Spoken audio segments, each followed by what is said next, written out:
Ediz arkadağımızın ağlan edenin Türkmenistan'ın altın asır bəyəsəşiginin çəyəklerine yerleşen Yanglın diyarım teli bəyəsəşiginin yengicisi Ustad bağışı dostumuz Hoşgelli Hudayi Gülüyfan bugün oğudan aydımlar bilen toymadı bedecek bolya. Hoşgelli can, görünme öğren şahtırın kardeşim. Düğün bakarda olduk, bugün bağıt yolu, ertiği nefik olsa altın nedir? Altaş otak toyu baralı onun koşuluşup giyir verir. Hoşgelli Hudayi Gülüyf. Yer dostum can. Akşamın hayırlı olsun, Bedirgen can, Devlet can, toyunun kutlu olsun. Yaşar bahtı olsun. Ekli doğullar karnılaşır, toyunun meklivaları tanda çağırıyor. Bayekili maestro. Emel canım. Şokunu tanda ediyor. O peri peri. Kurban can sağ ol.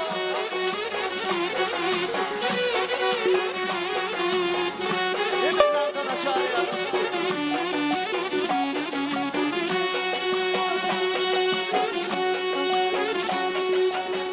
Ne güzeldi aklım hayran, gördüm ona gah buldum perişan.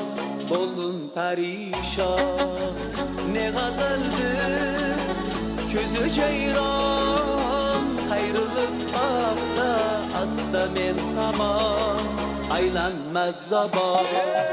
Peri peri şu peri peri kimin dilberi, yarı var mı zarı var mı gönlüde belki, özü mecnun men bulsa uleydi. Bu peri peri şu peri peri kimin dilberi, yarı var mı zarı var mı gönlüde belki, özü mecnun men bulsa uleydi.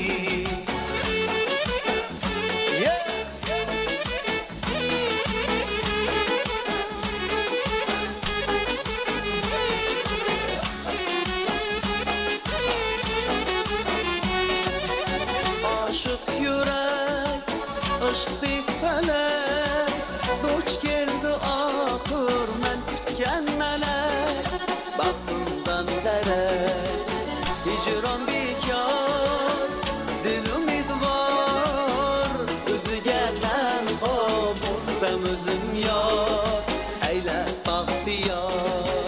Peri peri şu peri peri kimin dilberi, yarı var mı zarı var mı gönlüde belki, özü mecnun men bulsa uleydi. Peri peri şu peri peri kimin dilberi, yarı var mı zarı var mı gönlüde belki, özü mecnun men bulsa uleydi. Ay can sen.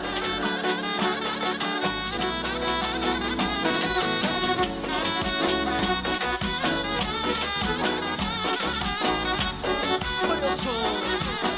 Ay maşallah.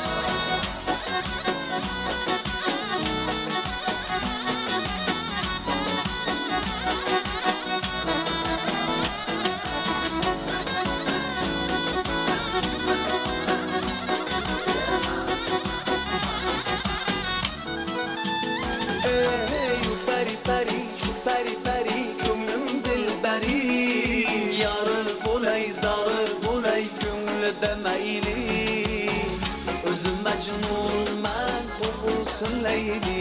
Ey peri peri şu peri peri gönlüm dilberi, yarı bulay zarı bulay gönlüde meyli, özüm mecnun men